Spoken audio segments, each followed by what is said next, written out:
Okay, welcome back future flare. आज हम अपने C plus plus programming series में देखने वाले हैं पॉइंटर्स को। पॉइंटर्स के रिलेटेड हमारी 2 से 3 वीडियोस आएंगी। तो बात करते हैं पॉइंटर की। Pointer is a special variable. पहली बात, जो हमारा पॉइंटर होता है वो भी एक वेरिएबल ही होता है। फर्क क्या है? That store memory address.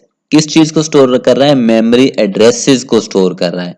किसके मेमोरी एड्रेसेस हैं? अनदर वेरिएबल, किसी दूसरे वेरिएबल के मेमोरी एड्रेसेस को स्टोर कर रहा है।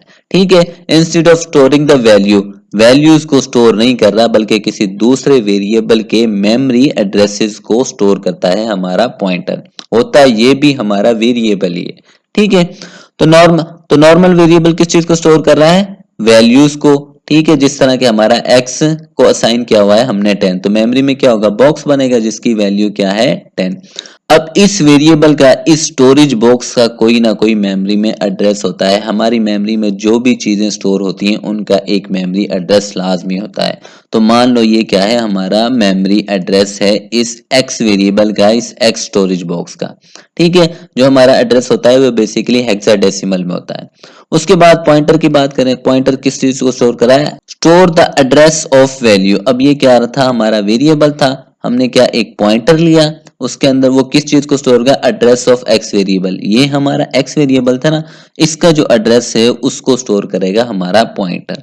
हम इसका भी पॉइंटर नाम का क्या बन गया? एक बॉक्स बन गया, क्योंकि पॉइंटर भी क्या होता है? हमारा वेरिएबल ही होता है। तो इसकी भी क्या होगी? कोई स्टोरेज लोकेशन होगी। तो ये हमारी क्या है? स्टोरेज लोकेशन बन गई मेमोरी के अंदर। अब इसका भी कोई ना कोई एड्रेस होगा, लेकिन इसकी जो वैल्यू होगी, जो चीजें स्टोर करेगा वो किसको करेगा? हमारे एक्स के एड्रेस को। ठीक है, वो क्या है? 0x100। तो ये यहाँ पे स्टोर होगा। ठीक है, उसके बाद हम बात करते हैं पॉइंटर्स को डिक्लेयर किस तरह करते हैं। तो डिक्लेयर करने के लिए सबसे पहले हमें डेटा टाइप, जिस तरह नॉर्मल वेरिएबल में, और उसके बाद सिर्फ हमने यहाँ पे स्टैटिक डालना है और पॉइंटर का नेम लिख देना है। तो इंटीजर हमारी डेटा टाइप, ये हमारा स्टैटिक, इसको हम डी रेफरेंस ऑपरेटर भी बोलते हैं, और उसके बाद हमारा पॉइंटर का नेम हो गया। उसके बाद इसको इनिशियलाइज किस तरह करते हैं? इनिशियलाइज भी बड़ा आसान है। सबसे पहले आपने क्या करना है? डेटा टाइप, फिर ए स्टेरिक, फिर आपने पॉइंटर का नेम, फिर इसको असाइन कर देना है कोई वेरिएबल का एड्रेस। ये हमारा एड्रेस ऑपरेटर है, जो मेमोरी में हमारा वेरिएबल का एड्रेस होता है उसको हम एक्सेस करने के लिए इसका यूज करते हैं। ठीक है, तो जो भी हमारा वेरिएबल, जैसा कि यहाँ पे x था, x का कोई ना कोई एड्रेस था, तो जब हम x के साथ इस एड्रेस ऑपरेटर का यूज करेंगे तो पॉइंटर के अंदर हमारा क्या जाएगा? उस x वेरिएबल का एड्रेस स्टोर होगा, जैसा कि हमने यहाँ पे किया था।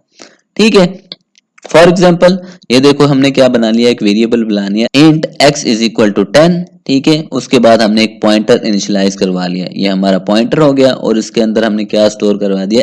x वेरिएबल, ये जो हमारा वेरिएबल है इसका एड्रेस।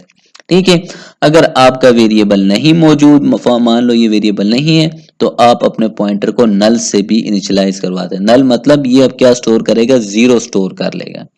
ठीक है, उसके बाद हम समझते हैं इसको एक छोटे से प्रोग्राम की मदद से, और इनकी वैल्यूज को प्रिंट करवाते हैं, देखते हैं क्या क्या ये आउटपुट देते हैं।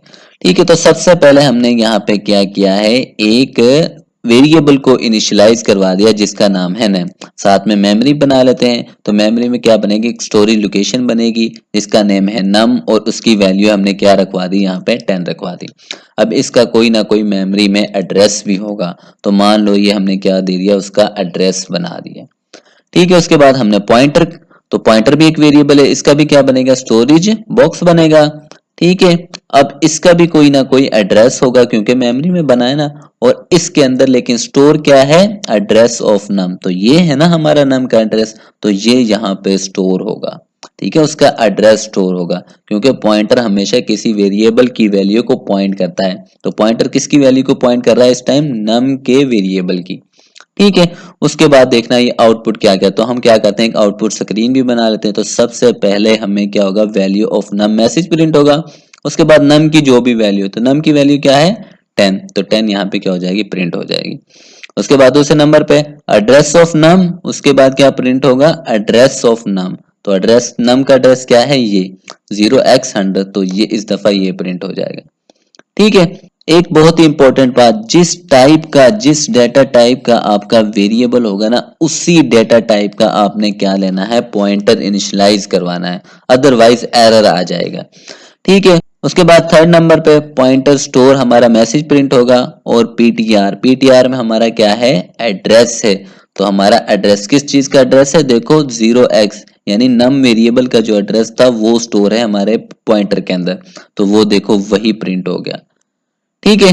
उसके बाद वैल्यू यूजिंग पॉइंटर ये प्रिंट होगा। उसके बाद ए स्टेरिक पीटीआर, यानी पॉइंटर को जब हम ए स्टेरिक के साथ प्रिंट करवाएंगे तो ये जिस वैल्यू को पॉइंट कर रहा है उसको प्रिंट करेगा। तो ये एड्रेस किसका है, इस वेरिएबल का, इसकी वैल्यू क्या है 10, तो ये इस वैल्यू को पॉइंट कर रहा है तो उसको ये प्रिंट करवा देगा।